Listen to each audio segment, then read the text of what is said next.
آج ہم بات کریں گے مینٹل ہیلتھ اسٹگما کو لے کر اور ہمارا جو ریلیجیس مس لیبلنگ ہے اس کانسیپٹ پہ اس پر بات کریں گے. ہم نے نوٹس کیا ہے کہ 92% عوام جو یہ ویڈیوز دیکھتی ہے وہ نان سبسکرائبڈ ہے ہمارے چینل کو. تو آپ سے ایک ہمبل ریکویسٹ یہ ہے کہ اس چینل کو پلیز سبسکرائب کریں تاکہ آپ کے لیے ہم بہتر سے بہتر کانٹینٹ بنائیں اور بڑے سے بڑے ڈاکٹرس کو اپنے پلیٹ فارم پہ لا سکیں. Thank you. السلام علیکم. This is Fadia Irfan, consultant psychologist, US certified reiki healer, hypnotherapist and mindfulness coach.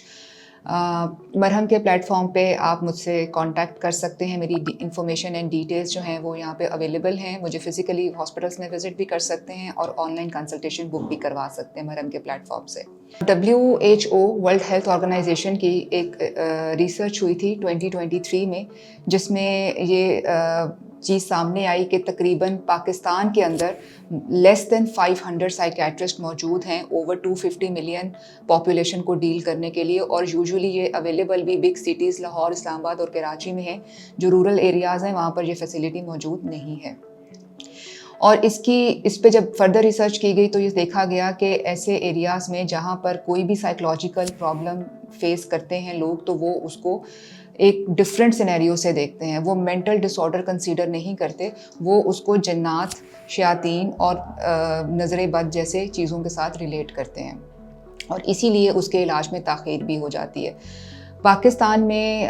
بہت سے علاقے ایسے ہیں, بلکہ اگر میں کہوں سینٹرل ایشیا کے اندر, ساؤتھ ایشیا میں ایسے بہت سے علاقے ہیں جہاں پر ابھی بھی سائیکوسس, اسکیزوفرینیا, ان بیماریوں کا جو علاج ہے وہ عامل اور پیر کے پاس لے جا کر کروایا جاتا ہے instead of bringing the patients to the psychiatrist and psychologist. تو اس سے یہ ہوتا ہے کہ ان کے جو سمٹمز ہوتے ہیں وہ ڈیلے کرتے جاتے ہیں, ان کا ٹریٹمنٹ جو ہے ڈائگنوسس بھی ڈیلے ہوتا ہے, ایویلیویشن پروسیس بھی, اور پھر ٹریٹمنٹ بھی ڈیلے ہوتا ہے.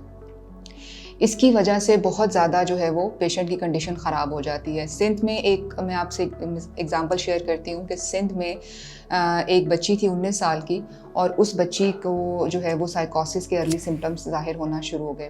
اور اس کی فیملی نے اس کو بجائے اس کے کہ کسی پروفیشنل کے پاس لے جاتے اور ہیلپ لیتے, انہوں نے اس کو گھر میں قید کر دیا اور کسی سے ملنے نہیں دیا, اور تقریباً 1 سال تک اس بچی کو قید رکھا. اور اس کے بعد جب اس بچی کو وہ ڈاکٹر, جب اس کی کنڈیشن بہت ورسٹ ہو گئی اور ڈاکٹر کے پاس لے کر گئے, تو پھر اس کی جو اس کو ہاسپٹلائز کروانا پڑا, اور اس کا علاج جو تھا وہ بہت لمبا ہوا. تو یہاں پر یہ چیز بہت امپورٹنٹ ہے سمجھنے کی کہ جب آپ کے اپنوں میں ایسے علامات ظاہر ہونا شروع ہوں جس میں اپنے آپ سے باتیں کرنا, جو سائیکوٹک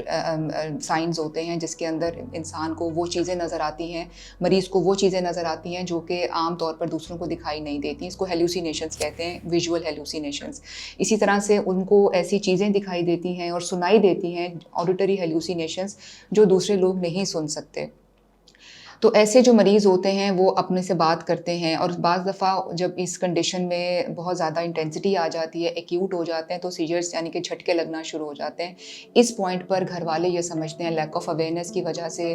اور جو لوگوں کے پاس سہولیات ہیں وہ نامناسب ہونے کی وجہ سے, کہ ان کو لگتا ہے کہ کسی جن کا اثر ہو گیا ہے, کوئی سایہ ہو گیا ہے, کسی چیز نے اس کو جو ہے وہ کسی کی یہ لپیٹ میں آ گئی ہے, تو وہ پھر اس کو بجائے کسی سائیکیٹرسٹ کے جانے کے وہ عامل اور پیر کے لے جاتے ہیں. یہ جو اسپریچول ہیلنگ ہے یہ سم ہاؤ افیکٹو ہوتی ہے, یہ کبھی کبھار کمفرٹنگ ہوتی ہے پیشنٹ کے لیے, لیکن اس میں جو پروفیشنل ہیلپ کا مسنگ ہونا ہے وہ اس کی ڈائگنوسس کو ڈیلے کرتا ہے, اور اس کا جو ایک پراپر ٹریٹمنٹ ہے اس کو ڈیلے کرتا ہے. تو اب کم سے کم تھوڑی سی اویئرنیس لوگوں میں آ رہی ہے, slowly gradually on line sessions جو ہیں لوگ اس تک اپروچ کر رہے ہیں, اور جیسے یہ مرہم کے پلیٹ فارم سے ویڈیو آپ لوگ دیکھ رہے ہیں, اس طرح مختلف